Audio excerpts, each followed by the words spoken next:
안녕하세요 여러분, 반갑습니다.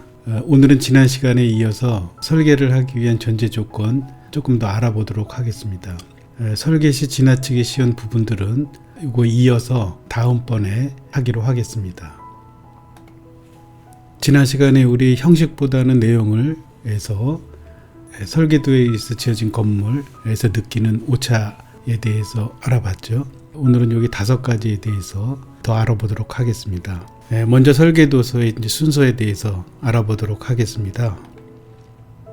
건축 설계도는 공사에 참여하는 많은 사람들이 한치의 오차도 없이 건축가의 의도를 전달하는 수단일 뿐만이 아니라 전달 매체로서 정확성과 디자인의 의도를 쉽게 파악할 수 있는 그런 도면이라고 볼 수가 있겠습니다.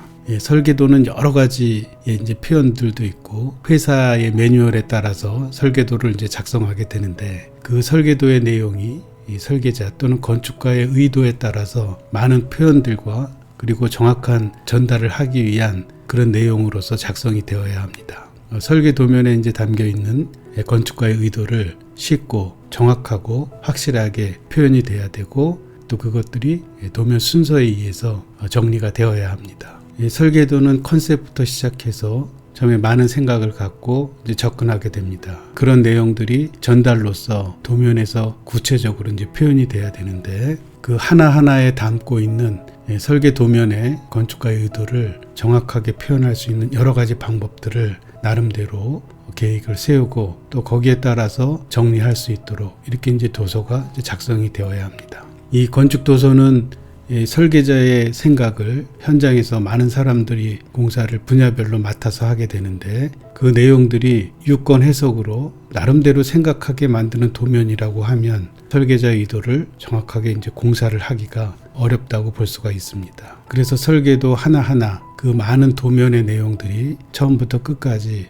설계자가 생각하는 그런 것들의 표현이 쉬우면서 누가 보더라도 이해할 수 있게 그려져야 됩니다. 그리고 그것들이 설계자가 생각하는 많은 의도에 의해서 표현될 수 있게끔 그렇게 작성이 되어야 합니다. 아무리 설계의 내용이 좋다 하더라도 그 내용이 제3자한테 제대로 전달이 안 되면 목적물을 만드는 건물에 있어서의 최종적인 표현이 불가능하다라고 할 수가 있겠습니다. 도면은 많이 그릴수록 정확성이 높아질 수가 있습니다. 그렇지만 설계 도면에 의해서 나름대로 해석이 되고 나름대로 생각을 하게 되는 그런 도면은 설계자의 의도를 정확하게 맞출 수 없다고 볼 수가 있겠습니다. 이런 도면을 보더라도 컨셉과 도면들의 내용이 같이 혼합된 도면인데 그런 내용들이 표현이 되지 않고 그림만으로 표현이 된다라고 하면 현장에서 이 도면을 보고 나름대로의 해석을 하게 되면 그 어떤 내용들이 정확하게 전달을 할 수가 없게 됩니다. 요거는 운동장의 스탠드의 내용인데 굉장히 복잡합니다.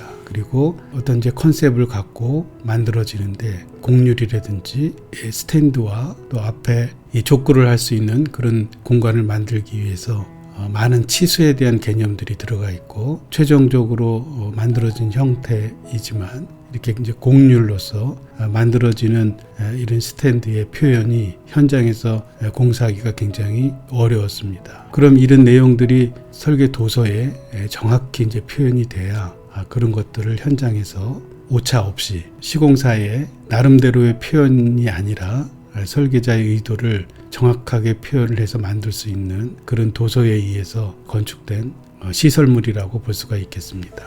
이 도면에 대해서 조금 더 얘기를 해보면 여기 대운동장이 있고 기존에 그 농구장도 있었고 조그맣게 그 족구장도 하나가 있었습니다. 현황을 좀 보면 이렇게 경사지에 나무들이 울창하게 있고 이 부분이 기존에 농구대가 있었고 이쪽 부분도 족구대가 하나가 있었습니다. 학생들이 족구를 할 수 있는 그런 작은 공간이 하나가 있었습니다.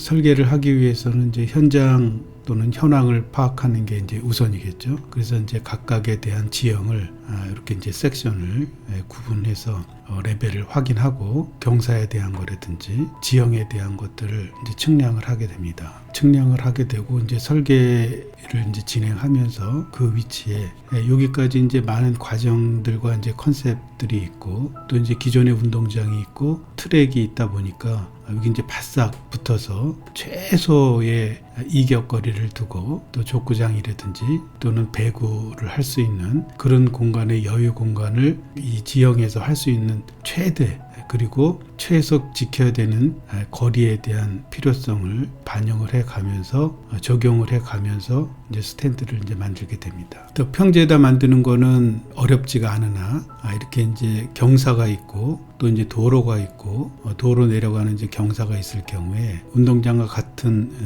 레벨에서 족구를 할 수 있고 농구도 할 수 있고 이런 공간을 유효한 공간을 만들면서 스탠드는 또 규격이나 시야 곡선이라든지 또는 단 높이라든지 이제 이런 것들을 규정에 맞춰서 해줘야 되고 또 이렇게 그 낮은 곳에서 이제 높은 데로 올라갈 수 있는 계단의 성격을 갖는 또는 램프웨이 경사로를 줄 수 있는 경사로의 그 슬로프에 대한 것도 이제 고려해 가면서 정리를 해야 되기 때문에 많은 것들이 이제 복합적으로 생각을 하면서 이제 계획을 해야 됩니다.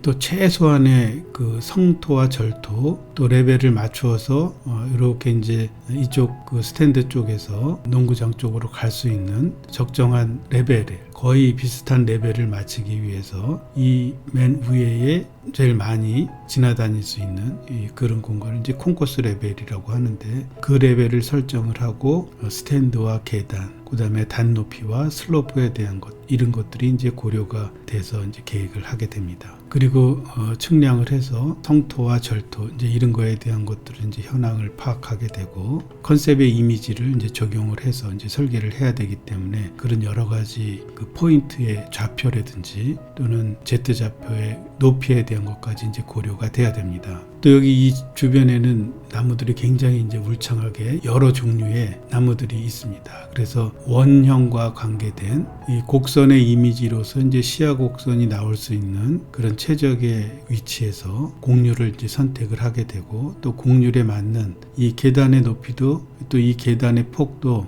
이렇게 이제 곡선을 주게 됩니다. 마찬가지로 여기도 이제 곡선을 이렇게 주게 되고 그리고 이제 스탠드가 설치가 되고 이제 계단이 밑에서부터 위로 조금 이제 확장되는 넓어지게 되는 그런 이제 계단의 성격을 갖는 이제 스탠드가 이제 만들어지는데 이런 것들을 이제 복합적으로 생각했을 때에 컨셉은 나무들이 많다 보니까 나무들의 이제 유형을 알아보기 시작합니다. 그러다 보니까 특색들이 나타나게 되죠. 나무는 낙엽이 나무의 종류에 따라서 틀리지만 낙엽이 이렇게 뻗쳐지는 이런 각도는 거의 유사합니다. 5개짜리 낙엽, 6개짜리 낙엽이 있더라도 이렇게 이제 뻗쳐나가는 각도와 또 낙엽이 생긴 형태들은 거의 이제 유사하다고 볼 수가 있겠습니다. 우리 이제 스탠드 쪽에서도 나뭇잎에 대한 유형을 이제 적용을 하게 되죠. 그러면 이제 각각에 대한 포인트를 이제 잡아야 됩니다. 그래서 각각에 대한 낙엽의 줄기에서 낙엽에 펼쳐지는 그런 모양을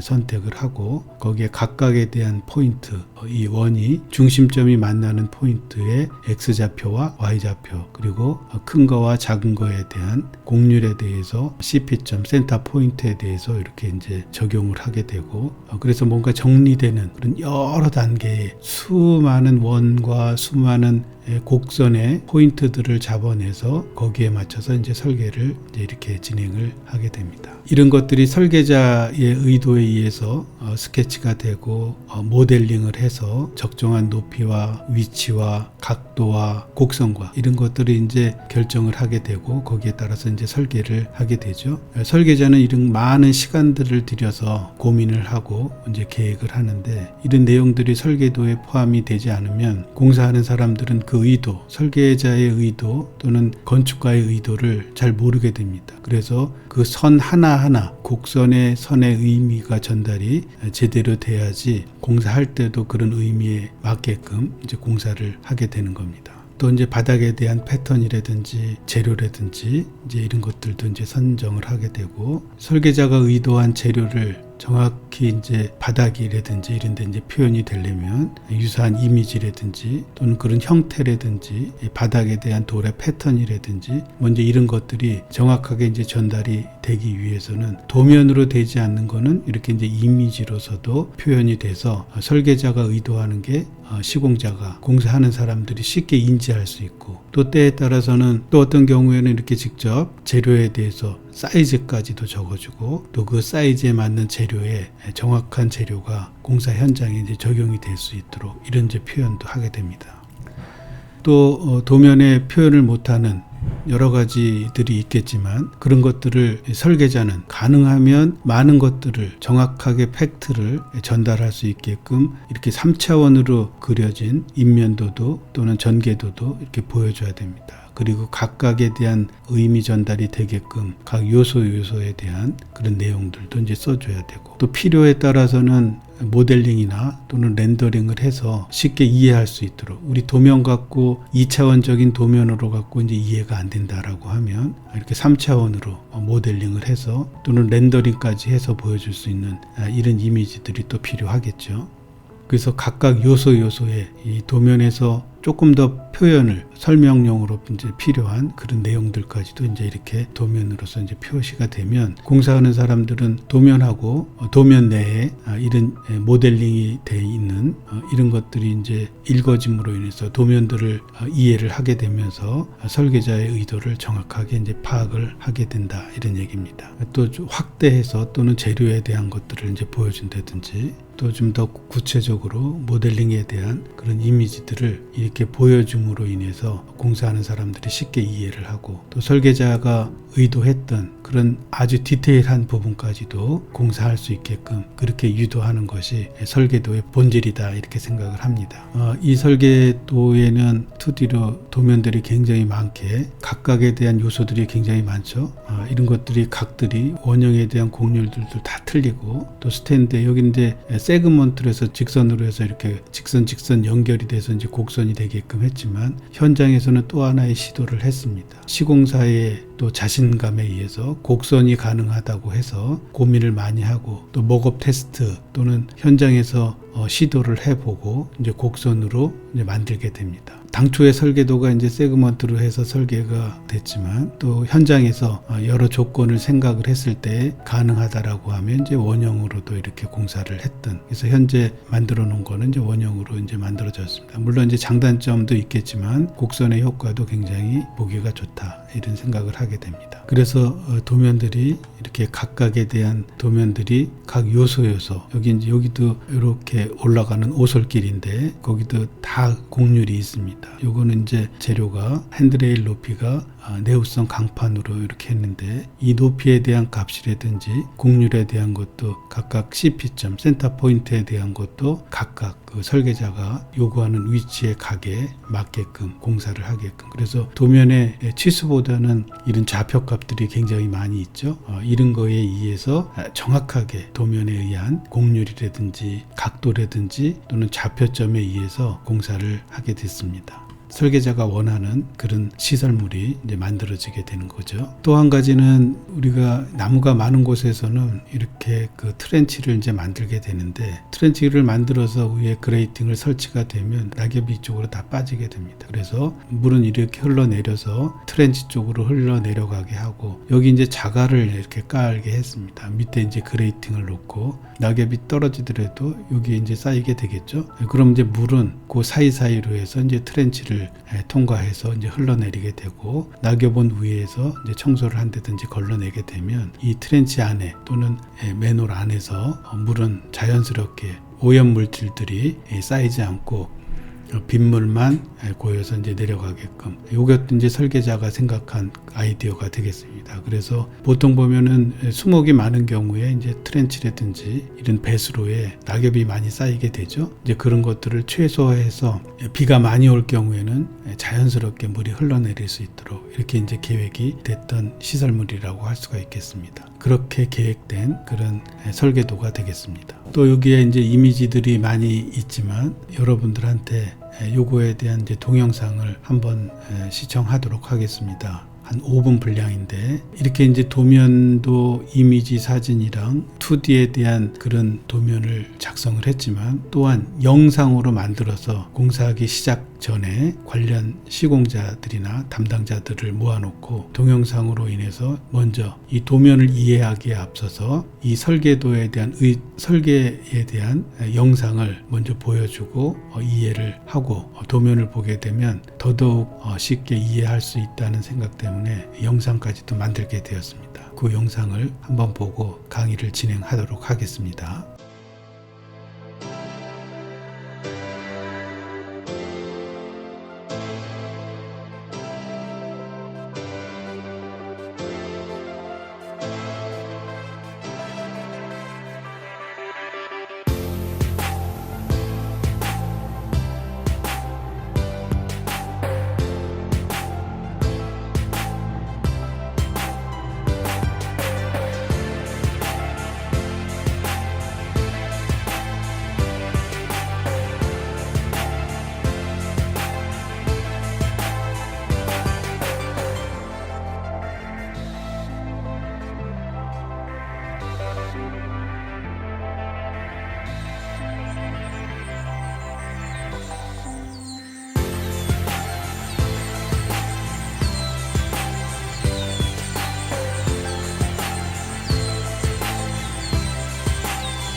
동영상 잘 봤죠. 그래서 도면이 완성됐다는 것은 건축가의 의도를 이미 건물이 완성되었다는 뜻이기도 합니다. 그래서 시공 과정에서 건물들이 같은 크기의 건물을 만들어서 건축주나 이용자들한테 제공한다는 의미를 내포하고 있습니다. 그래서 실시설계 도면이라고 하면 어떤 순서로 구성을 하고 또 건축의 의도를 파악을 하는데 도움을 줄 수 있는 것인지에 대해서 결정하는 기준을 갖게 되고, 건축가가 건축 작품을 감상하는 순서로 실시설계 도면을 작성해야 됩니다. 설계 도면은 정해진 순서라는 것은 없습니다. 그렇지만 일반적으로 생각했을 때 가장 효과적으로 공사를 할 수 있게 그렇게 만드는 것이 설계도의 이제 기본이 되겠습니다. 또 거기에는 이제 반드시 건축가의 의도를 전달할 수 있게끔 순서도를 정해놓은 게 설계 도면의 순서에 의해서 결정하는 것들이 굉장히 중요하다, 이렇게 생각을 합니다. 우리 실설계 도면의 건축 부분만 도면 순서를 보면 그거는 이제 가장 이제 일반적인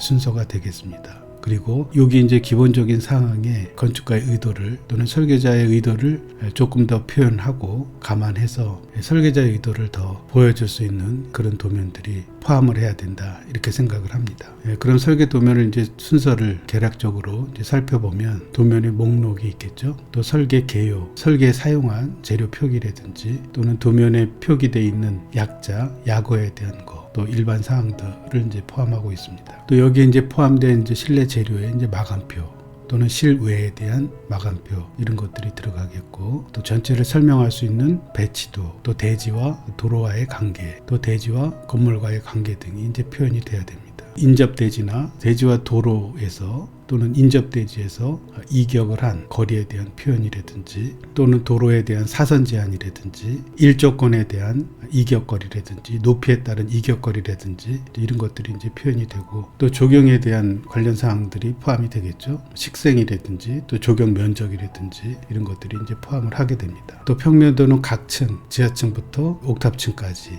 순서에 의해서 이제 그리게 되고, 전체적인 것, 또 부분적인 평면도가 이제 포함이 됩니다. 또 건물의 외관을 표시해주는 인면도 또는 인면 전개도, 이런 것들이 전체 또는 이제 부분, 평면도가 들어가고, 또 건물의 대지와의 관계에 있어서 일반적인 이제 단면도 또는 이제 주 단면도로 표시가 되는데, 여기에는 대지와의 관계에 있어서 레벨이라든지 아니면 주변과의 관계라든지 이제 이런 것들이 이제 표현이 되겠죠. 또 지상층 부분에 이제 외벽 상세도, 외벽 상세도라고 하면 단면상으로 나타나는 또 평면과 관련돼서 상세한 이제 표기들이 표현이 되겠습니다. 여기에 이제 마감 재료라든지 또는 단열재라든지 또는 이제 창호 상세라든지 이제 이런 것들이 이제 포함이 되고, 특히 이제 진입로에 대해서 현관이라든지 또 차량이라든지 자동차용 이제 경사로, 램프, 지하로 내려가는 램프라든지, 또 지상에 이제 경사가 있을 경우에 경사에 대한 표기라든지 이런 것들이 포함이 됩니다. 또 옥상 정원이 있을 경우에 옥상 정원에 대한 것들도 이제 표시가 되고,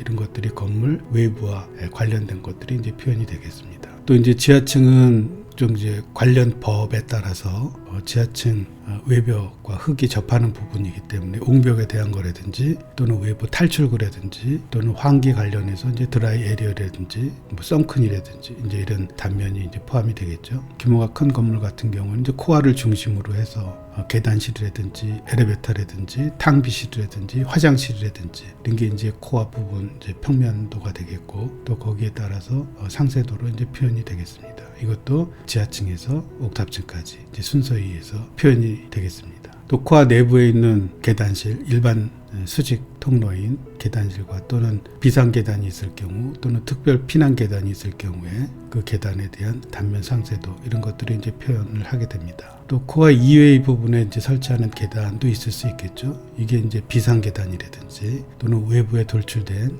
계단이라든지 이런 것들이 이제 평면과 상세도로 이제 표현이 됩니다. 또 이제 수직을 이동하기 위해서 엘리베이터라든지 에스컬레이터라든지 이런 건 이제 수직 운반 수단이겠죠. 이런 거에 대한 이제 디테일. 특히 이제 엘리베이터나 이제 에스컬레이터 같은 경우는 수직 운반 수단이기 때문에 적정한 위치에서 인지할 수 있는 그런 것들이 이제 표현이 돼야 됩니다. 또 기타 코어에 대한 이제 상세도, 여기 이제 주 코어가 되겠고, 이제 부분적으로 건물의 평형수가 또는 규모가 큰 경우에 또 다른 이제 코어 부분이 있기 때문에 그거에 대한 이제 단면 상세라든지 평면이라든지 이제 이런 게 들어가겠고, 특히 이제 실내 전개도, 우리 전개도를 많이 그려야 된다고 지난번에 얘기를 한 적이 있죠. 그래서 사람들이 이제 제일 많이 모일 수 있는 곳이고, 또 실내 전개도 로비라든지 홀이라든지 또는 엘리베이터, 에스컬레이터 이제 주변 공간을 중심으로 해서 전개도를 이제 그리게 됩니다. 또 홀이 있는 경우에, 이제 공용 공간이 있는 경우에는 이제 공간에 대한 전개도를 또 많이 그려야 되고, 관련 상세도를 또 많이 그리게 됩니다. 거기에는 현관과 관련돼서 방풍실이라든지 또는 출입구에 대한 이런 이제 상세도가 필요하겠습니다.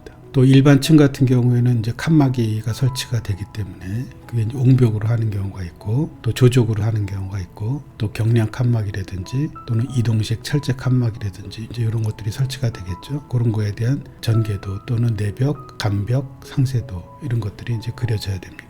또 일반적인 이런 도면들이 다 그려져 있으면 또 이제 천정 부분에 대한 각 평면도, 각 층에 대한 이제 천장 평면도가 그려지는데, 이 천장 평면도에는 전기라든지 기계 설비 중에서 냉난방 설비라든지 또는 환기 설비라든지 천정에 표현될 수 있는 이런 관련된 시설과 천정 재료에 대한 거, 또는 이제 천정 재료에 의해서 기준이 될 수 있는 또는 재료에 의해서 표현되는 여러 가지에 대한 내용들을 이제 천정 평면도로 이제 표현이 되게 됩니다. 이것도 각 층별로 지하층에서 옥탑층까지 순서대로 이제 표현을 하게 됩니다. 또 이런 것들이 일반 도면들이 이제 다 정리가 되면 창호도에 관련된 사항들을 이제 그리게 되는데, 이 창호도는 외기에 접한 부분도 있고 내부에 창호도 있겠죠. 주로 창문에 해당되는 부분들은 이제 다 외기에 거의 이제 면한 부분들에 해당이 되고, 또 내부 같은 경우에는 이제 도화, 또 출입문 뭐 이런 것들이 해당이 되겠죠. 여기도 마찬가지로 각 층의 평면도상에 창호만 표현되는 그런 도면들과, 또 창호에 관련돼서 이제 디테일들, 또 창호에는 단열하고 관련돼 있기 때문에 복층률이라든지 개폐 방식이라든지 이런 거에 대한 것들이 이제 창호 전문 업체와 이제 협의를 해서 그런 도면들을 이제 작성을 해야 됩니다. 또 마지막으로 이제 표준 마감 상세도는, 여기 이제 전체 이제 도면을 그리면서 각 층이나 각 단면에 대한 이제 디테일을 그렸겠지만, 일반적으로 들어가는 이제 표준 이제 마감 상세도, 이걸 이제 일반 마감 상세도라고 하는데, 이런 거에 대한 것들이 이제 최종적으로 이제 그려지게 됩니다. 여기 19가지 정도에 대한 일반적인 내용을 설명을 했지만, 이 안에도 많은 설계자가 의도한 설계 내용들이 포함이 될 수가 있습니다. 그래서 처음부터 끝나는 도면까지 많은 내용들이 설계자의 의도에 따라서 시공자들이 쉽게 이해할 수 있고, 또는 나름대로 생각하지 않고 설계자 의도에 따라서 공사할 수 있는 그런 디테일들이나 또는 도면의 치수나 글씨나 이런 것들이 이제 표현이 돼야 된다고 생각합니다. 이 설계 도면의 순서는 시공 순서에 의해서 작성되는 것이 원칙이고, 또 설계자가 생각하는 많은 것들이 처음부터 끝까지 도면을 보면서 이해가 쉽도록 이렇게 해야 됩니다. 또 도면이라는 것은 설계자만 보는 게 아니라 시공자뿐만이 아니라 또 제3자도 볼 수가 있고 건축주도 이해해야 되고, 물론 도면의 전문성이 있기 때문에 도면을 이해하는데 어려운 부분도 있을 수 있습니다. 그렇지만 누가 봐도 쉽게 이해할 수 있는 그런 도면을 그리는 것이 완성도가 높은 공사를 할 수 있는 그런 실시설계 도면이다, 이렇게 생각을 합니다. 이번에는 설계와 유지관리에 필요한 공간 확보에 대해서 알아보도록 하겠습니다. 건물은 50년 또는 그 이상을 존속한다는 전제로 설계를 해야 되는데, 건물은 존속하는 동안 인간의 삶을 편안하게 해주기도 하고, 편안한 삶을 위해 지속적으로 건축주가 건물에 대한 투자를 요구하게 됩니다. 시간이 지날수록 건물에 대해서는 유지관리가 필요한데, 설비 배관이 막힌다든지 또는 교체를 해야 된다든지 이런 상황이 벌어지죠. 또 지붕 부분에는 추녀 끝 부분에 이제 처마 홈통이라든지 또 선홈통, 또 거기에 쌓인 낙엽이라든지 먼지라든지 이런 거를 또 청소를 해줘야 됩니다. 또 건물의 외벽에는 이제 유리창이라든지 또 건물의 외벽이라든지 이런 것들이 대기 오염으로 인해서 또 청소를 또 해줘야 됩니다. 화단 같은 경우에는 이제 흙이 마르지 않도록 또 물을 뿌려줘야 되기도 하고, 계절별로 수목에 대해서 이제 관리도 해야 되고, 또 화단 같은 경우에는 수목들이나 이제 꽃들이 있기 때문에 또 흙이 마르지 않아야 되고, 화단이나 조경을 위해서는 또 물을 뿌릴 수 있는 이런 시설도 갖춰야 되는데, 또 그러기 위해서는 5개의 수전을 설치해서 관리를 또 해줘야 됩니다. 이 겨울철 같은 경우에는 특히 이제 온도가 내려가기 때문에 수도관이 언대든지 뭐 이런 것도 유지관리적인 차원에서 고려가 돼서 위치라든지 또는 이제 설비에 대해서 신경을 써야 되겠죠. 그러다 보면 이제 시간이 지나면서 노후에 대한 거라든지 또는 교체를 해야 된다든지 뭐 이런 상황이 일어날 수가 있습니다. 또 실내 전등이나 또는 각종 스위치라든지 이런 게 수명이 있겠죠. 그럼 일정한 시간이 지나가면 또 교체도 해줘야 되고, 보통 설비, 기계나 전기, 소방 이런 것들에 대한 설비의 수명은 보통 20년에서 30년 정도를 생각을 합니다. 20년, 30년 이상인 건물 같은 경우에는 전체 설비를 이제 교체를 해야 된다든지, 또는 용량이 부족할 경우에 배선이나 배관을 이제 증설을 한다든지, 또 전력이나 전압이 낮아서 이제 승합을 해야 된다든지 이런 사항들이 이제 일어날 수가 있습니다. 이래서 건물은 사람과 함께 숨을 쉬는 생명체나 이제 다름없다고들 이제 말하고 있죠. 그림을 보면 일상에서 일어나는 유지관리 또는 수선이나 보수 뭐 이제 이런 것들이 많이 발생을 합니다. 작은 건물이나 큰 건물이나 이제 유지관리적인 차원에서는 우리가 설계를 할 때 이 건물을 사용자적인 측면에서 생각을 하게 되면 직근과 같은 이런 유지관리적인 차원에서 고려해야 될 것들이 굉장히 많습니다. 또 특히 이제 중대규모 건물 같은 경우에는 일일이 건축주 자신이 청소라든지 유지관리하기에 앞서서 최근 들어서는 대부분 이제 유지관리 전문 업체들이 공사를 하게 되고 또 관리를 하게 되는데, 건축 설계에서도 이제 유지관리적인 그런 측면에서 고려가 된 공간 확보를 해줘야 됩니다. 대형 건축물 같은 경우에는 이제 유지 관리를 위한 공간이 이제 만들어져야 되는데, 최근 들어서는 건물의 관리는 전문 용역 업체가 이제 하게 되죠. 경비라든지 청소라든지 용역원들이 하게 됩니다. 그럼 일반적으로 이제 상주에서 공간을 활용하는 상주인들 같은 경우에는 일정한 공간에서 근무를 하고 퇴근을 한다든지, 그 건물에서 일정한 기간을 이제 상주를 할 경우에는 그 공간에 따른, 그 업무에 따른 이 공간이 만들어지게 됩니다. 그런데 이제 전문 업체들이 이제 관리를 하게 되면 경비라든지 청소라든지 이 용역원들에 대한 고려가 설계 시에 반드시 경비나 청소원에 대한 이런 유지 관리를 할 수 있는 직원들에 대한 그런 배려가 설계에 포함이 돼야 됩니다. 예를 들면 이제 쉴 수 있는 공간이라든지 또는 옷을 갈아입을 수 있는 그런 공간들 또한 설계에 반영이 돼야 됩니다. 그렇지 못하면 청소원들이 이제 쉴 공간이나 식사할 공간조차도 없어서 창고라든지 또는 지하실, 이 작은 창고를 이용해서 쉰다든지 식사를 한다라고 하면 이 설계자의 배려가 거기까지 미치지 못하는 겁니다. 우리는 건물을 이용하는 사람뿐만이 아니라 그 뒤에서 이 건물을 관리하기 위해서 필요한 여러 가지의 공간적인 배려가 반드시 필요하다고 생각합니다. 이들의 공간, 이 용역이나 또는 청소나 유지관리나 또는 그 건물을 위해서 일하는 사람들에 대한 공간을 건축주가 아무리 잘 만들어준다 하더라도 처음부터 설계에서 배제되었다라고 하면 그 공간은 아주 작거나 아니면 활용되지 못한 그런 공간에서 생활을 하게 될 겁니다. 그래서 건축가들은 이용자뿐만이 아니라 청소를 위한 직원들 또는 유지관리를 위한 직원들의 공간까지도 생각을 해야 됩니다. 이 건물이 건강하고 또 건물이 유기적으로 잘 순환하고 유지가 되기 위해서는 그 건물에 있는 모든 사람들 누구 하나 제외되지 않는 그런 공간들을 계획을 해야 됩니다. 그러기 위해서는 제일 먼저 누가 생각해야 되겠죠. 설계자가 먼저 그거에 대한 생각을 해야 됩니다.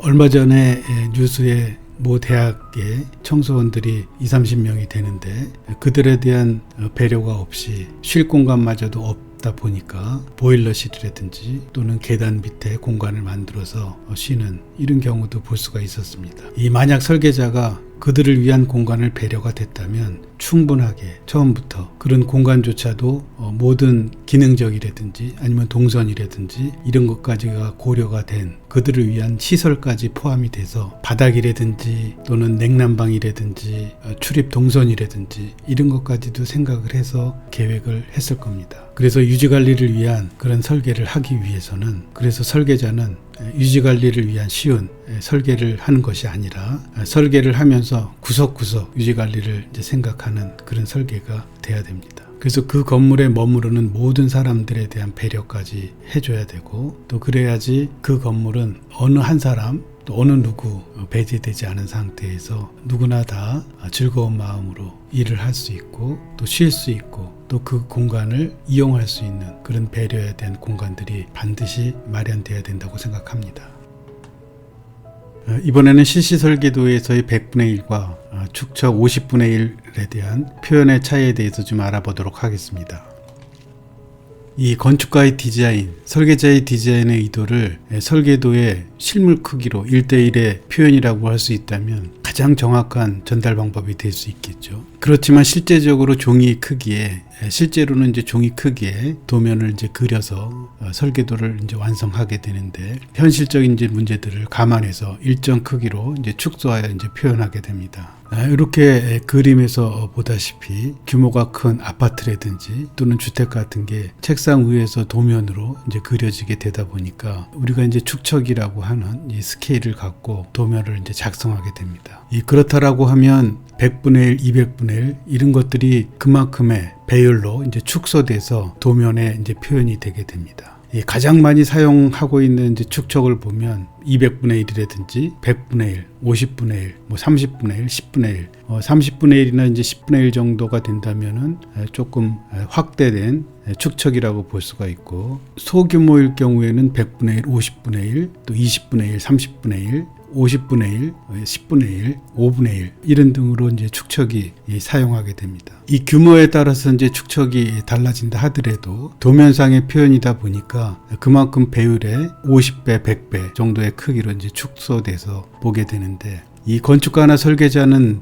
그 도면 내에서 실제 1대1의 크기의 공간감을 갖고 그 치수에 맞게 생각을 하고 디자인을 하고 계획을 하게 됩니다. 그렇지만 100분의 1과 200분의 1 도면 또는 50분의 1의 이제 축척의 이제 설계도를 보게 되면 기본적인 표현은 동일합니다. 축척에 대한 개념으로 봤을 때 100분의 1이나 200분의 1이나 도면에서 나타나는 표현은 이제 거의 동일합니다. 그러나 이제 실제적으로 100분의 1이나 200분의 1에 많이 축소된 도면에 50분의 1이나 20분의 1이나 15분의 또는 5분의 1에 축척해서 표현된 것보다는 덜 표현이 되어 있겠죠. 그러다 보니까 이제 확대 표현으로 봤을 때 표현을 조금 더 도면으로 표현할 경우에는 좀 확대된 도면으로 그리게 됩니다. 그래서 디테일에 대한 치수라든지 재료라든지 이런 표현을 하게 되는 것이죠. 우리가 예전에는 트레이싱지나 아니면은 종이 위에다가 이제 도면을 그렸습니다. 그때의 표현으로 연필의 굵기에 따라서도 축척에 따라서 1mm의 차이에 의해서 1m라든지 5m라든지 또는 10m 이런 차이가 있을 수가 있었습니다. 그래서 축적이 큰 경우 이렇게 축소가 많이 되어 있는 도면을 볼 때는 많은 내용의 표현이 할 수가 없었습니다. 그렇다고 해서 지금 디지털로 그려지는 CAD의 축척에 따라서도 도면을 1대1로 그리지만 그 도면의 표현 방법은 예전이나 지금이나 큰 차이가 없다고 볼 수가 있습니다. 축척이 큰 도면일수록 내용적인 면이 아주 작게 보이다 보니까 표현 자체가 불가능할 때가 있고, 큰 치수에 대해서만 이제 보여주고 작은 치수에 대해서는 부분을 확대해서 10분의 1, 5분의 1 이렇게 이제 확대해서 기둥의 크기라든지 그 상세한 디테일에 대한 벽의 두께라든지 또는 재료에 대한 표기라든지 또 창문 틀의 크기라든지 이제 이런 것들이 축척이 확대가 되면서 이제 그려지게 됩니다.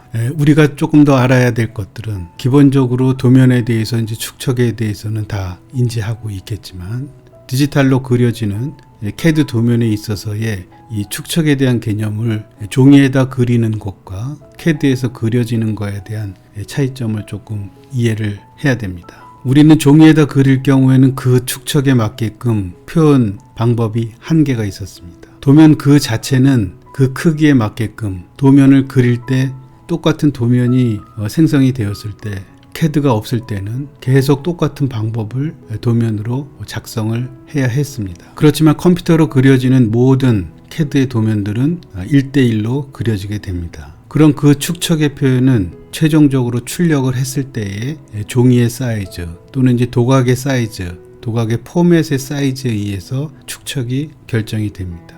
그렇다고 하면 이 도면의 작성 자체는 축척에 상관없이 이제 그려지게 되는 거죠. 그게 이제 1대1로 그려지게 됩니다. 그래서 출력할 때의 도면의 사이즈에 따라서 최종적으로 축척이 결정이 되게 됩니다. 그럼 축척별로의 이제 표현 방법은 더 세심한 부분까지 디테일한 부분을 이제 표현하기 위해서는 도면을 크게 확대를 해서 50분의 1보다는 20분의 1이, 20분의 1보다는 5분의 1에서 더 많은 내용들을, 더 많은 치수에 대한 것들을 상세하게 기입할 수가 있게 되는 겁니다.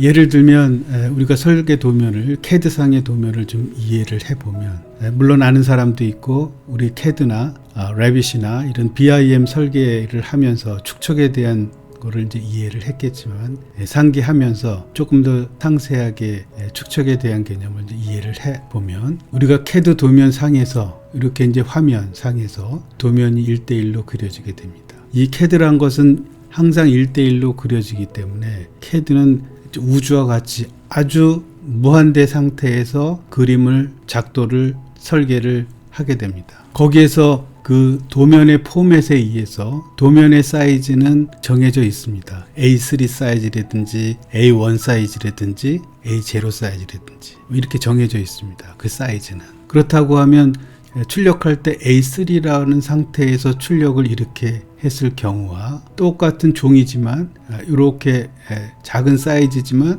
이 상태에서 확대했을 경우에 축척은 이제 달라지게 되는 겁니다.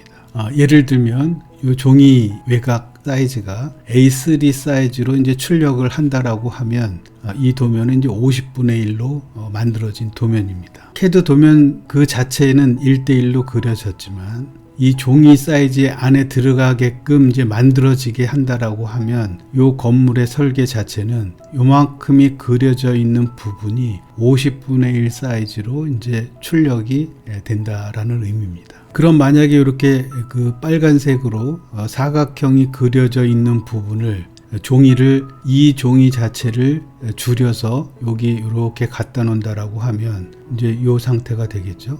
그런데 이 종이 자체를 A3 사이즈로 출력을 한다라고 하면 이 부분은 이렇게 확대해서 나오게 됩니다. 그랬을 경우에 축척을 정했을 경우에 5분의 1 사이즈의 도면이 이제 만들어지게 되는 것이죠. 그럼 요거를 하나하나 각각의 도면을 이제 보게 되면 이제 출력한 사이즈가 A3 사이즈라고 했을 때에 요게 이제 50분의 1 사이즈가 되고 요 사각형의 빨간색으로 되어 있는 부분을 이 종이 사이즈를 축소를 해서 여기다 올려놓고 그 사이즈가 A3로 이렇게 출력을 한다라고 하면 이 부분이 이렇게 크게 나타나지겠죠. 그럼 이제 이 부분에서 표현이 될 수 있는 것들은 각각 재료에 대한 거 또는 이제 축렬에 대한 거, 치수에 대한 거, 축렬에 대한 치수라든지 요거는 이제 인테리어 입단면 전개도 도면인데 각각 재료에 대한 거를 이제 기호로 표시가 돼서 여기 이제 범례를 보면 천정에 대한 거, 벽에 대한 거, 바닥에 대한 거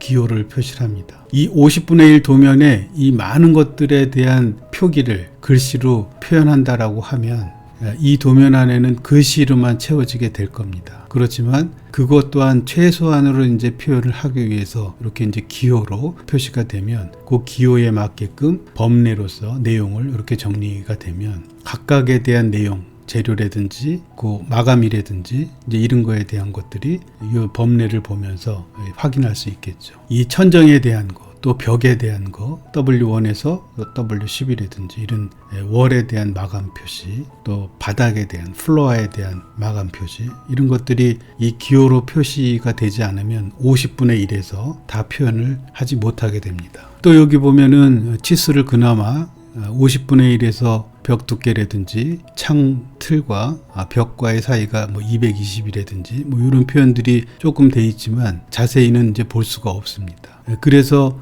여기 이제 마감 부분에 천정과 테두리 천정이 있는 부분을 확대해서 도면을 이제 정리할 수밖에 없는 거죠. 왜냐하면 천정 부분에 테두리 천정이 있다라고 하면 이 부분에 각각에 대한 재료, 예를 들면 사각 파이프가 몇 파이프짜리 사이즈를 썼는지 또는 크기는 얼마짜리를 썼는지 이런 것들이 50분의 1에서 표현되기가 어렵습니다. 그럼 정확하게 이 공사를 하기 위해서는 이 부분에 대한 확대 도면이 이제 필요하게 되는 거죠.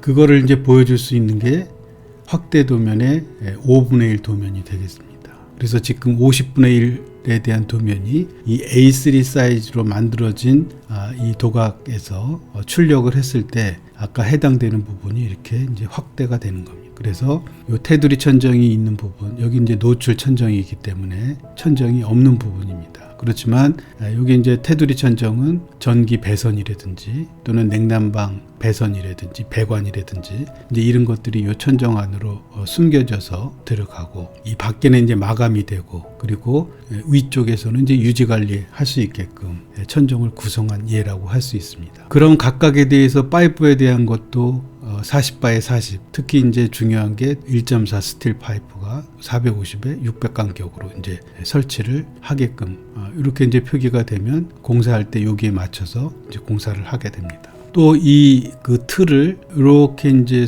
수직으로 벽 쪽에 이제 고정을 시켜서 위에 슬라브에 이제 고정을 하는데, 이런 앙카볼트에 대한 것도 50분의 1 같은 경우에는 이제 표기를 할 수가 없습니다. 너무 작게 점으로 표시되기 때문에. 그럼 이제 5분의 1 도면에서 이렇게 이제 표기가 될 수 있게 표현을 하면 내용적인 앙카에 대한 종류라든지 또는 크기라든지 앵글에 대한 사이즈, 블라켓에 대한 사이즈 이런 것들을 이제 표시를 할 수가 있습니다. 또 거기에 치수까지 슬라브 면에서 480을 띄고 테두리의 천정의 크기는 370으로 하고, 또 여기 이제 마감을 이제 표현을 하는데 1.6T짜리 이제 갈바륨 강판의 조합 페인트를 이제 지정색으로 칠하게끔 이렇게 해놓고, 아까 50분의 1에서는 이렇게 기호로만 표시되어 있지만 5분의 1에서는 내용적인 것까지 이제 표현을 하게 됩니다. 그리고 이제 기호까지 표현을 하게 되면 최종적인 건 마감이지만 요 C2에 대한 내용을 여기 C2에서 찾아보면 내용이 똑같죠. 최종적인 바깥의 갈바륨 강판의 마감에 대한 페인트를 이제 지정을 해놨지만 이 틀에 대해서는 이렇게 이제 표시가 되고, 또 기호에 의해서 보면 각 파이프가 사용이 되고 거기에 갈바륨 강판 조합 페인트의 화이트 그레이 이렇게 이제 지정으로 해놓으면 시공사들은 이제 거기에 맞춰서 재료를 준비하고 이제 공사를 하게 됩니다. 또 폭에 대한 이제 치수를 쓸 수 있고, 또 마감에 대한 거, 이제 이런 것들에 대해서 상세하게 이제 도면에 내용을 쓰게 되면 그거에 따라서 쉽게 이 부분만큼은 이제 공통적인 사항이라고 하면 모든 창틀 윗부분에 테두리 보호하고 이제 슬라브하고 만나는 부분에 이 테두리 천장이 들어가는 부분은 거의 동일하게 이제 공사를 하게 됩니다. 그리고 벽면하고 만나는 부분도 이제 이렇게 W1이라고 이제 기호를 쓰거나 또 이제 내용을 썼을 때 내용적인 게 이제 설계도 상의 마감을 이제 표현하게 됩니다. 그렇지 않으면 이제 기호를 이렇게 써놓으면 이제 기호에 따라서 여기도 벽이니까 틀이 설치가 되겠죠. 그건 이제 하지 철물이라고 하는데, 하지 철물이 50에 30에 2.1, 스틸 파이프의 간격이 450. 또 그 안에는 외벽하고 만나는 부분에는 이제 그라스홀을 이제 충진을 하고, 하지 위에다가 방화 석고보드를 대고, 최종 마감은 에코 흡음보드 를 이제 하게 되면, 실내에 이제 강의실이라고 하면 강의를 할 때 소음에 대해서 또는 마이크를 이제 사용할 경우에 에코 현상이 줄어들게끔, 그래서 명료도가 크게끔 유도하기 위해서 내부 벽체를 반사재가 아닌 흡수재로 해서 흡음 보드를 이제 설치하게 됩니다. 그리고 이제 여기 창하고 그 테두리부가 만나는 부분은 RC2라고 되어 있는데, 이 부분은 이제 커튼 월이 이제 설치가 되든지 블라인드가 이제 설치가 돼서 요 RC2라고 이제 기호가 되어 있는 부분은 요게 이제 노트란에 RC2로 해서 롤 스크린 커튼하고, 강의실인 경우에는 이제 암막 커튼을 설치해야 되기 때문에 암막 커튼 설치, 이제 이렇게 기호로 써주면 그 내용들이 이 도면상의 노트에 이제 표기가 되게끔 이렇게 작성을 하게 됩니다. 그럼 이 도면 하나에도 이제 설계자가 의도로 하는 내용들이 함축적으로 다 들어가 있습니다. 내용적인 글씨가 있고, 또 기호가 있고 그거에 대한 이제 법례가 있고 법례에 대한 하지에서 마감까지에 대한 종류와 표기들을 이렇게 해놨기 때문에 그 어떤 도면을 보더라도 이 기호나 내용에 따라 이제 공사할 수 있도록 설계자의 생각들이 기호와 글씨로 다 표현되게끔, 그래서 50분의 1에서 표현이 되지 못한 것들은 10분의 1이나 5분의 1에서 이제 표시가 되게끔, 그래서 많은 도면들의 이 디테일한 부분들은 이렇게 이제 확대 도면을 많이 그려주게 됩니다. 그래서 우리는 건축가의 의도를 좀 정확하게 이제 전달을 하기 위해서는 이 축척이 큰 200분의 1이나 100분의 1에 많이 축소가 된 도면도 크기에 따라서 건물의 규모에 따라서 이제 필요하겠지만, 그 어떤 도면이라 하더라도 이 상세하게 표현돼야 될 도면들은 이제 디테일하게 많이 그려주게 됩니다. 그래서 거기 내용들을 이제 충실하게, 우리 여기 CAD 도면에서 아까 PDF로 봤지만 이 CAD 도면에서 이제 그려지는 것들이 다 1대1로 그리지만, 이 종이 사이즈를 이렇게 엎어놓고 출력의 최종 사이즈를 이제 보게 되면 A3 사이즈일 경우에는 이렇게 이제 표현이 되고, 또 확대해서 종이 사이즈를 이제 축소를 했을 때 최종적으로 출력을 할 경우에 이게 이 종이와 이 종이는 똑같은 사이즈로 출력이 된다라고 하면 이 부분은 이제 확대돼서 이렇게 이제 보이겠죠.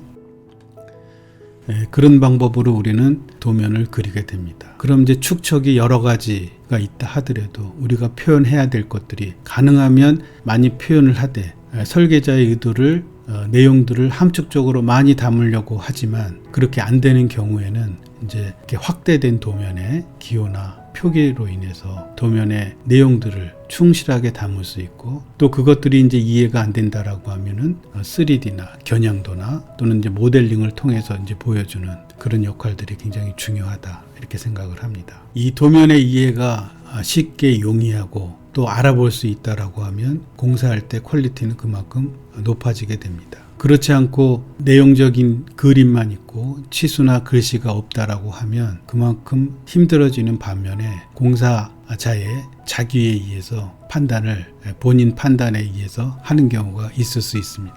그렇게 되면 이제 설계자의 의도가 제대로 이제 반영을 못하는 그런 상황이 될 수도 있겠죠. 그래서 도면이라고 하면 누구나 쉽게 볼 수도 있어야 되고, 또 설계자가 표현하려고 하는 것들이 도면에 충실하게 되어 있어야 공사하는 시공자도 거기에 맞춰서 충실하게 공사를 할 수 있다, 이런 얘기입니다.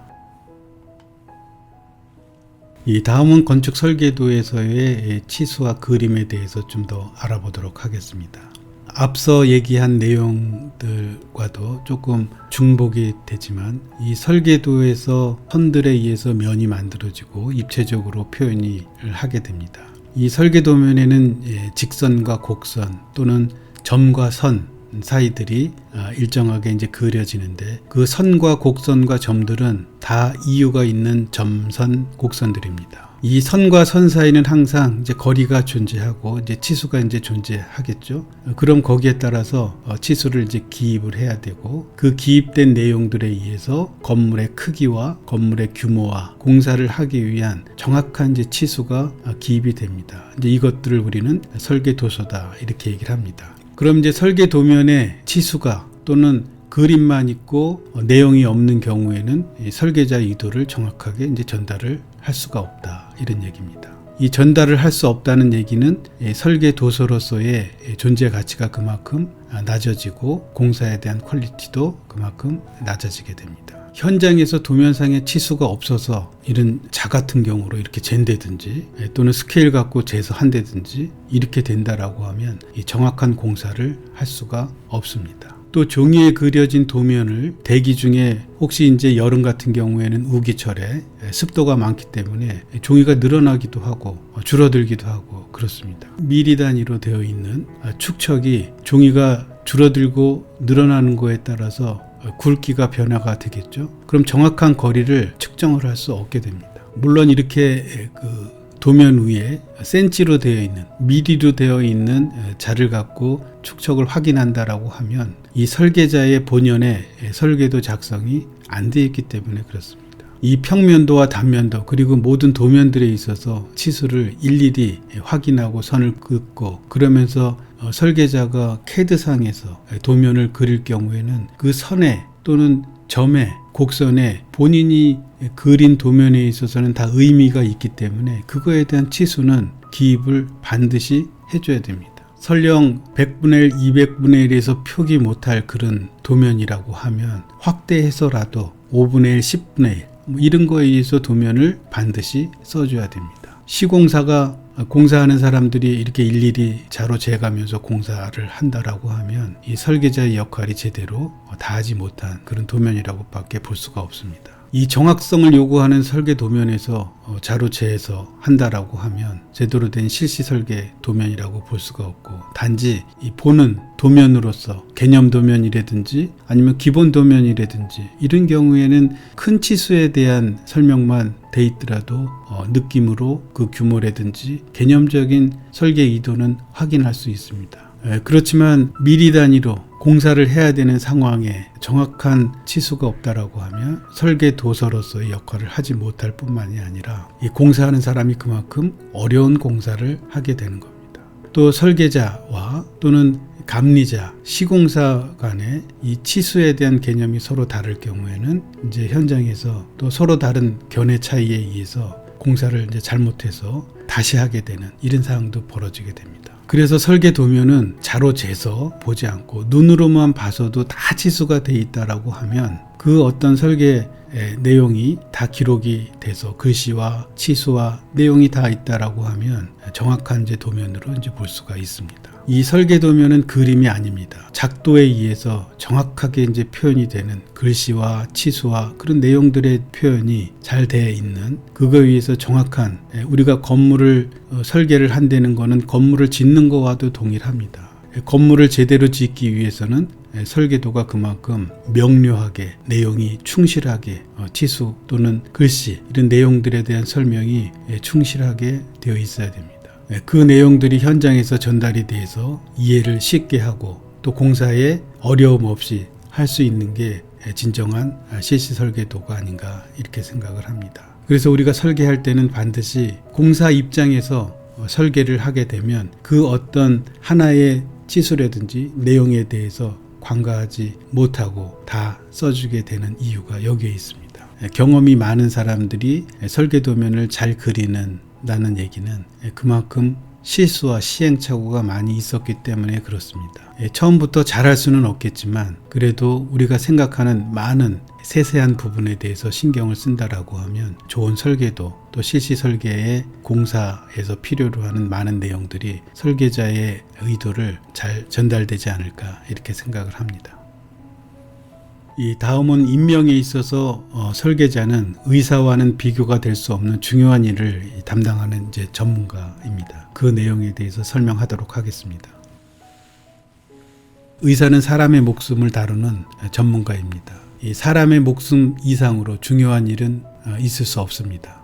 누구도 의사의 직업에 대한 신성함을 부정하지 않는 이유가 여기에 있습니다. 환자는 의사의 처방을 절대적으로 이제 받아들입니다. 그만큼 이 의사에 대한 신성함이 있기 때문입니다. 이 직업 중에 의사의 직업 이상으로 책임감이 있어야 하는 직업이 없다라고 생각을 합니다. 생명이 귀중하기 때문입니다. 여기에 건축가는 생사와 무관하게 건축 재료를 사용한다든지 예술적이고 기술적인 행위말을 하는 일이라고 하면 잘못된 생각입니다. 이 건축가는 의사보다 생명과 덜 관계가 있는 일을 하고 있다라고 생각하면 또한 잘못된 생각입니다. 또 건축가의 작업은 생명과 무관하고 생명을 좌우하지 않는, 생활을 편안하게 유지시키는 그런 직업만으로 생각을 하면 또한 잘못된 생각입니다. 이 건축가의 설계와 감리 과정에서 실수는 있을 수 있습니다. 건물에 약간의 크랙이 가서 빗물이 샌다든지 또는 이제 균열로 인해서 단열 효과가 조금 없다든지 이런 게 있을 수가 있습니다. 이런 사소한 사고는 많이 일어날 수 있습니다. 그러나 실질적으로 대형 참사가 일어나는 이런 불행한 상황이 벌어질 수도 있습니다. 그럴 경우에는 의사는 생명을 담보로 하기 때문에 환자의 상태에 따라서 목숨을 잃을 경우도 있습니다. 위중한 상태의 수술을 하다가 환자가 사망하는 경우도 있을 수 있습니다. 그렇지만 이 건축가가 설계한 건물이 불행한 일로 인해서 건물이 붕괴가 됐다라고 하면 환자가 아닌 멀쩡한 인명을 순식간에 잃게 하는 그런 상황이 발생을 하게 됩니다. 우리 다 아는 상황이지만 이 삼풍백화점 시랜드 수련원 화재, 또 최근에 이천 물류창고의 화재, 이건 이제 공사 중에 화재가 난 거죠. 건물을 다 짓기도 전에 화재가 나서 많은 사람들이 사망을 했습니다. 그 내용을 보면 1995년도에 삼풍백화점이 이제 이렇게 붕괴가 돼서 502명이 사망을 했습니다. 또 1999년도에 시랜드의 수련원 화재에 어린이 19명 포함해서 23명이 화재로 인해서 사망을 했습니다. 또 2020년 아주 최근에 이천 물류창고 공사 중에 사고가 나서 아주 많은 사람이 사망을 했습니다. 38명이 이제 사망을 했습니다. 이런 사고는 누구의 실수에 의해서 또 화재가 났다라고 생각을 하지만 그 실수에 의해서 피난과 탈출에 의해서 생명을 구할 수도 있음에도 불구하고 많은 사람들의 생명을 앗아갔습니다. 이 건축가가 의사보다 생명을 담보로 하지 않는다라고 말할 수 있겠습니까? 그래서 우리는 설계를 잘 해야 됩니다. 또 감리도 잘 해야 됩니다. 이 감리라는 거는 설계도 또는 설계도서가 제대로 공사를 하고 있는지 현장에서 감독과 관리를 하는 최전선에서 건물을 최종 설계도에 맞게끔 지어지고 있는지를 관리하는 업무를 하는 전문가라고 할 수가 있습니다. 그런데 건물이 지어지는 가운데도 화재가 난다든지 다 지어진 건물이 아주 오랫동안 사용하다가 어떤 거에 의한 오류로 인해서 설계자나 이 전문가들의 생각이 잘못돼서 건물이 무너졌다라고 하면 엄청난 사망자가 생김으로 인해서 피해가 일어날 수밖에 없습니다. 이런 것들은 우리 항상 생각을 하면서 설계를 해야 된다, 이런 생각을 합니다. 그러기 위해서는 설계자도 도면도 잘 그려야 되겠지만 설계자의 생각이 생명을 다룬다라고 생각을 하고 설계를 해야 됩니다. 그러기 위해서는 그 어떤 것 하나도 소홀히 할 수 있는 게 없습니다. 아주 구석구석 세세한 부분, 사소한 부분까지도 신경을 써야 됩니다. 철근 하나까지, 콘크리트의 강도 하나 그까지도 생각을 해가면서 설계를 해야 됩니다. 그리고 전문가가 현장에서 감리를 철저히 해야 됩니다. 그래야지 이런 사고가 재발되지 않습니다. 우리 마지막으로 2015년도 분당의 건물이 화재가 났습니다. 그런데 이 사고에 큰 화재지만 대형 화재 시에 사람이 한 명도 사상자가 없었습니다. 그 이유가 이 영상을 위해서 이제 밝혀지겠습니다. 이렇게 화재가 발생을 하게 되는데 1층에 있든 지하층에 있든 차들은 다 이렇게 녹아내릴 정도로 타버리고 학원이 있던 부분에서는 책상들이 다 녹아버렸습니다. 그렇지만 여기 그 어떤 누구도 사망을 했다거나 사상자가 있다거나 피해자가 있지 않았습니다. 그 얘기는 그만큼 건물에 대해서 그 대단한 건물이기 때문에 사람들이 쉽게 대피한 게 아니라 생각 자체가 이 건물에 대한 대피 요령과 중요하게 생각하는 탈출구나 피난에 대한 생각들이 머릿속에 있었기 때문에 쉽게 탈출을 할 수 있었고, 특히 이제 이 방화문에 대한 개념이 대형 참사를 막았다라고 영상에서는 얘기하고 있습니다. 이 영상을 보면서 오늘의 강의를 이제 마치도록 하겠습니다. 이 영상을 보면서 여러분도 이 화재 사건의 내용이지만 굉장히 의미 있는 화재 사건이 아니었나 이렇게 생각을 합니다. 여러분도 어떤 상황에 이런 상황이 안 일어난다고는 장담을 할 수가 없습니다. 그렇지만 여기에 나온 내용에 따라서 여러분들이 설계를 어떻게 해야 되는지, 사소하게 느껴졌던 많은 것들이 이제 중요하게 생각해야 될 것들이 뭔지를 생각해 보는 시간이 되었으면 합니다. 오늘 강의는 이것으로 마치도록 하겠고, 이어서 뉴스에 나오는 대형 화재 사상자가 없는 영상을 보고 마치도록 하겠습니다. 고맙습니다. 지난 11일 저녁 분당의 12층짜리 건물에서 큰 불이 났습니다. 당시 건물 안에는 300명 가까운 시민들이 있었는데요. 이 가운데 200여 명이 중고교 학생들이었습니다. 건물 1층에서 불이 나 탈출구를 찾기가 쉽지 않았는데도 모두 큰 부상 없이 빠져나올 수 있었습니다. 건물에 설치된 이중 방화문, 또 끝까지 학생들을 인솔한 학원 강사들의 공이 컸습니다.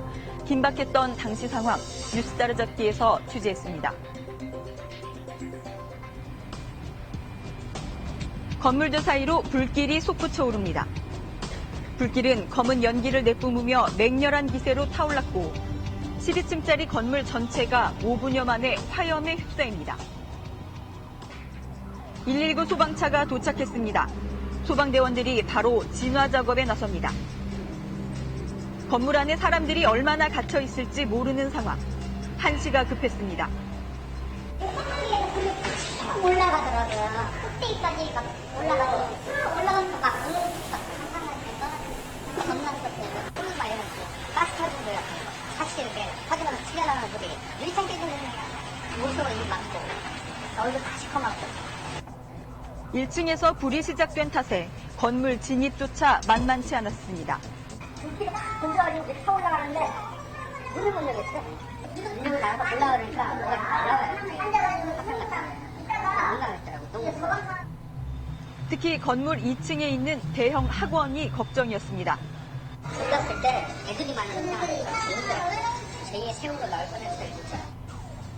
건물 안에는 입주해 있는 회사와 학원 등에 300여 명의 사람들이 있을 것으로 추정됐습니다.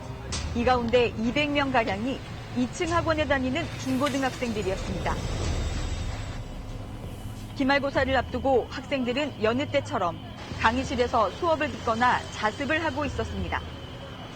갑자기 어디선가 불이 났다는 소리가 들리더니 대피하라는 지시가 떨어졌습니다. 저 수학 수업 선생님이 불이 났다고 해가지고 나오는데 이렇게 창문이 이렇게 콕 쳐지는 거를 보면서 뛰어나왔어요. 선생님들이 다 문 잡고 다 나가라고 하시고. 가방을 챙길 겨를도 없이 몸만 겨우 빠져나왔습니다. 이미 화마에 휩싸인 1층으로는 탈출이 불가능했습니다. 쌤들이 계단으로 대피하라고 다 계단으로 가고 아무래도 학생이 막 몇백 명이 많으니까 다 꽉 차가지고 1층에 불이어서 못 나간다는 거 듣고 또 위에 올라갔어요. 자꾸 정신없이 올라가다가 7층까지 갔는데 강사들은 비상구와 계단을 통해 학생들을 건물 위로 이끌었습니다. 관건은 유독가스를 포함한 연기를 어떻게 피하느냐였습니다. 티슈가 이제 거기다 물을 묻혀서 흠뻑 묻혀가지고 아이들한테 이제 나눠주고 그걸로 호흡을 조정하도록 하고 아이들이 인수를 하면서 옥상에 다다랐을 무렵 이미 고층까지 번져버린 불길이 다시 아이들의 탈출을 막았습니다. 계단 안에 사람이 엄청 많았는데 옥상으로 올라가라고 해서 다 계단으로 올라가고 있었는데 다시 내려가라고 하니까 좀 불안해져서. 극도의 공포감 속에서 200여 명의 학생들은 다시 비상계단을 통해 아래로 내려갔습니다. 시간이 흐를수록 비상계단으로 새어나온 유독가스가 점점 독해져 갔습니다. 곳곳에서 울음이 터져 나왔습니다. 연기가 너무 심해서 애들 다 기침하고 뒤에 막 우는 애들도 있었고 진짜 죽겠구나 생각도 들었고. 그 순간 아이들이 기댈 곳은 학원 강사들 뿐이었습니다. 이들은 30여 분이 지나서야 지하 주차장을 통해 극적인 탈출에 성공했습니다. 연기를 마시거나 단순한 상처를 입은 것 말고는 큰 부상 없이 전원 무사했습니다. 천우신조의 순간이었습니다. 약 290여 명을 긴급 대피시켰으며 이 현장에서 중상자가 단 한 명도 없었습니다. 소방서 추산 8억 원의 재산 피해를 낸 화재 현장. 그야말로 쑥대밭이 돼 있었습니다. 학생들이 탈출 직전 머물렀던 강의실에도 당시 다급했던 흔적이 고스란히 남아 있습니다. 여기가 지금 피해가 제일 큰 방이에요. 이쪽으로부터 창문으로부터 이렇게 연소돼가지고 여기 이렇게 저기 탄 거예요. 학생들 공부해서 나간 거예요. 책상이 다 녹아버리는데, 다 타버리는데. 지금 생각해도 아찔한 순간이었습니다. 저는 선생이다 보니까 이제 애들을 다 대피시켜야 되는 책임감이 있으니까 강의실로 둘러보다가 좀 늦게 나왔죠. 교실 다 둘러보고 그 다음에 내려갔는데 연기가 너무 좌우해가지고 계단으로 내려갈 엄두가 안 나더라고요. 전화를 받고 막 왔더니 여기 다 통째가 돼갖고 불은 막 여기 난리 나고 별거 장난치고 오는 데는 얼굴을 막 휘날리고. 현장 감식 결과 불은 1층 주차장 엘리베이터 인근 천정에서 전기 문제로 시작된 것으로 추정됐습니다. 수사 당국은 건물 외벽에 시멘트에 단열재를 바른 드라이비트 공법이 사용돼 불길이 더 빨리 퍼진 것으로 보고 있습니다. 큰 인명피해로 이어지지 않았던 데에는 방화문이 큰 몫을 한 것으로 분석됐습니다. 출입구 부분에서 방화문도 이중으로 되어 있었다. 그런 방화문 구조 때문에 계단실을 통해서 상층부로 연기라든지 이런 것들이 빠르게 이제 확산되지는 않았던 거죠. 한마디로 피난로가 건물 바깥으로 나오는 건 좀 어려웠지만 건물 내부에서의 이동이라든지 이런 부분은 가능한 이런 상황이었어서 피해가 이제 확산되지는 않았던 걸로 이렇게 보여요. 이중 방화문이 평상시엔 매뉴얼대로 잘 닫힌 상태로 운영됐고 화재가 발생하자 화염이 비상통로로 직접 유입되는 걸 막아준 겁니다. 그 덕에 수백 명이 비상계단을 통해 오르락내리락 할 수 있는 시간을 벌 수 있었습니다. 또 한 번의 대형 참사를 빚을 뻔했던 분당 화재. 기준에 합당한 건물 설비와 학생들을 보호하려고 끝까지 애쓴 강사들의 헌신으로 소중한 생명을 구했습니다.